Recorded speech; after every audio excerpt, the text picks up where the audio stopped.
Welcome. This is Brett Johnson with OneMedRadio in New York City.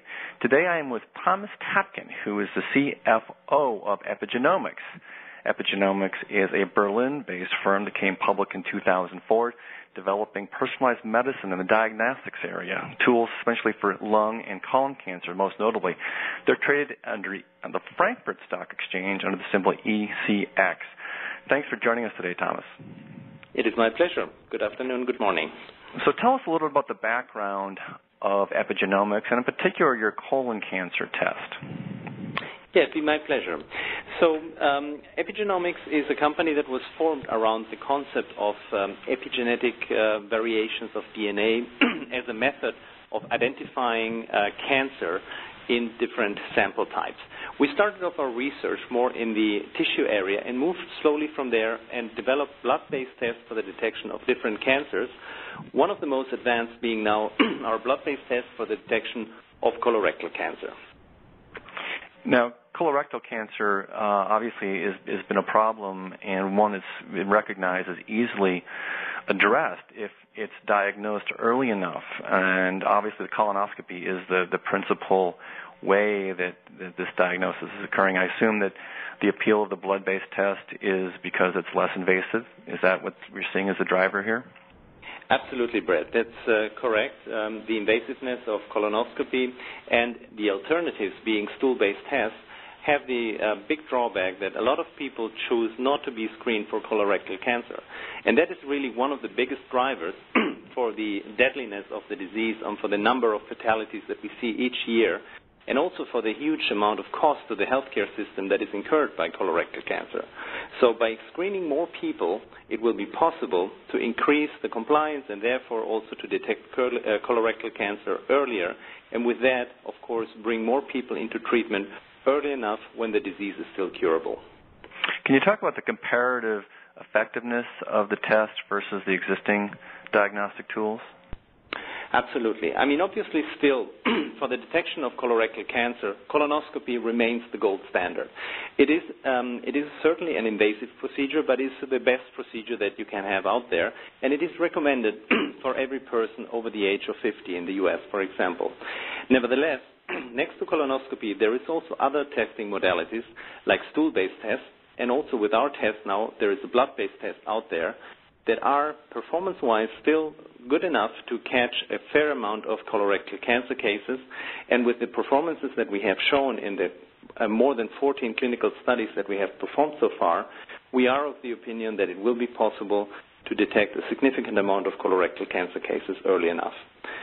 To highlight the exact specificity and sensitivity of our test, we have seen in studies that we have run in Europe for registration processes here, sensitivities of in the 90% range with specificities in the mid-80% percentage points. And we just completed a very big prospective study in the U.S.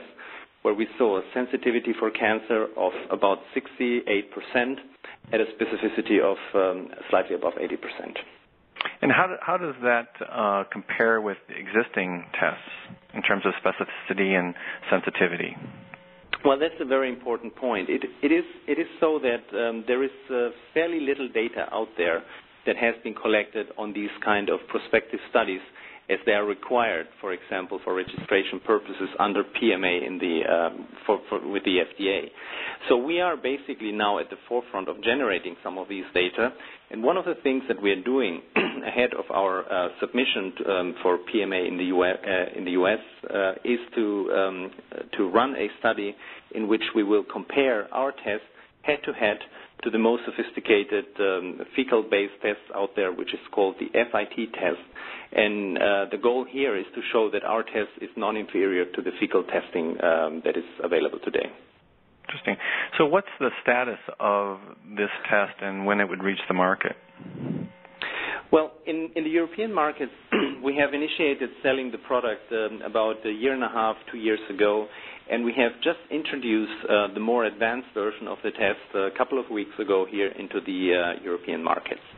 For the U.S. markets, though, it is necessary to gain FDA approval, and what we have initiated now is the process of submitting a pre-market authorization approval to the FDA.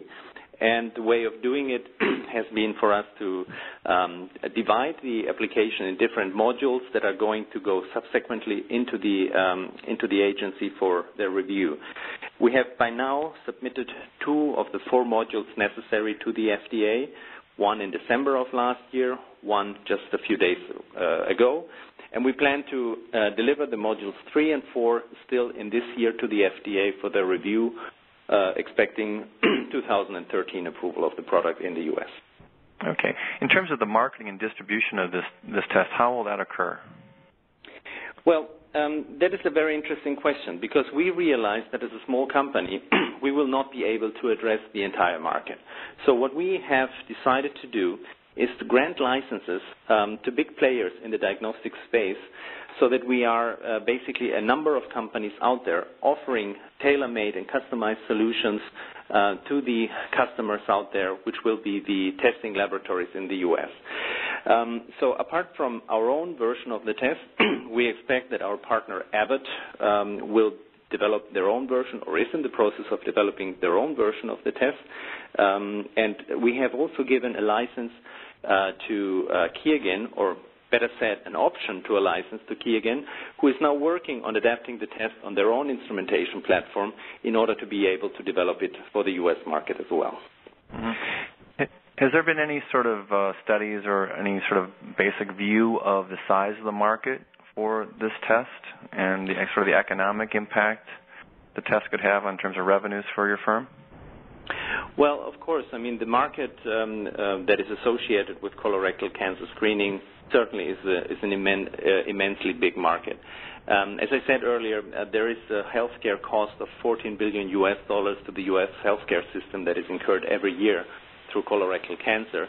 So everything that can avoid any of that cost will be a huge contribution to the health economic equation.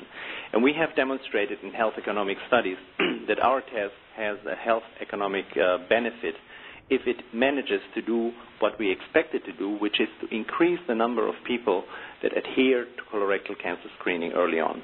So we expect conservatively that the market for such products should be in the hundreds of millions of US dollars a year, if not in the low billion figures. And that is basically something that has been confirmed with market research in different areas. I see.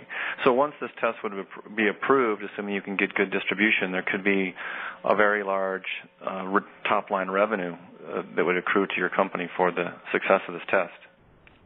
Well, in fact, we expect, of course, to be able to generate a significant amount of top-line revenue from sale of our own product into the market.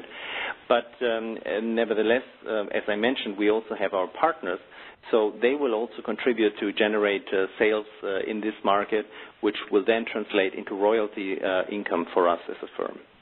And in the meantime, before there is an FDA-approved product out there, we have started to grant licenses to some testing laboratories in the United States, which under the CLIA regulation in the U.S. have started to offer the test already today under so-called LDT licenses.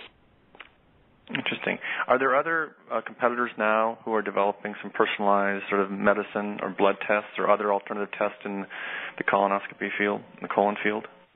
Well, we are aware of a couple of companies out there that are trying to develop tests for early detection of colorectal cancer. And obviously there are different concepts out there.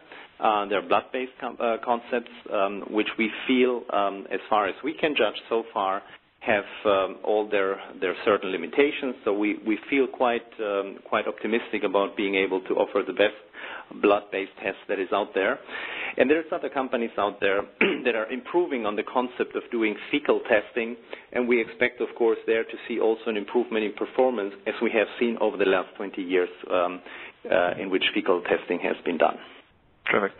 Can you tell us a little bit about, shifting gears here to your lung cancer test, about the status of that, and how does that differ than the methodology on the colon cancer test? Yeah, indeed. It's a very interesting product. It targets a totally different market because this is not a screening or early detection test. But nevertheless, it is a test that is based on the very same technology that our colon cancer test is based on, which is detection of DNA methylation in specific genes. So our epiprocolon test, that's the name of the test as we are offering here in Europe, is a very helpful aid in the diagnosis of lung cancer. And as you might know, lung cancer is a disease that at times is very difficult to diagnose, and we see many situations where the diagnosis is inconclusive, and the typical consequence of an inconclusive diagnosis is to wait a bit longer and to do additional analysis by chest X-ray analysis, which of course adds to the problem, because if you wait longer and if you have to tell patients to come back in a couple of months or a couple of weeks, you will have a prognosis of the disease, which will then of course deteriorate the outcome of the testing. So with this test, what we can do is we can provide to the oncologist and the pathologist basically with a tool to do a much better diagnosis early on in lung cancer, also with the same goal to be able to treat the disease as early as possible. What is the status of that product in terms of marketability? Is it on the market and its prospects for its approval or use in the United States? Well, actually, the product is, again, here in Europe now on the market. We have concluded a series of very interesting studies with top university hospitals in which it has been confirmed that the utility for the pathologist is actually quite high. And we have now first customers starting to buy the test here in the European markets. For the time being, we're not developing the test for the U.S. What we are trying to do, though, is we are looking for partners that would be willing, laboratory partners that would be willing to offer this as an LDT-based test in the North American market. Well, it sounds like there's some very exciting developments. What do you see as the big milestones for 2012? Well, very clearly to complete the outstanding task that we have to do to complete our submission to the FDA. We are still in the process of running the direct comparison study of our colorectal cancer blood-based screening test head-to-head against the stool-based test. And we expect to be able to have all these results and all the study, the outcome from these studies completed before the end of the year to be able to submit it to the FDA. Terrific. Well, we look forward to following your continued progress, and we'll certainly be back at you when you get some results back from the FDA. Thanks for joining us today. It's been my pleasure. Thank you very much. So that was Thomas Taapken, CFO of Epigenomics, a Berlin-based company in the personalized medicine, developing some interesting tests in colon cancer and lung cancer. The company's traded on the Frankfurt Stock Exchange under ECX. Thanks for joining us. That's Brett Johnson in New York City with OneMedRadio.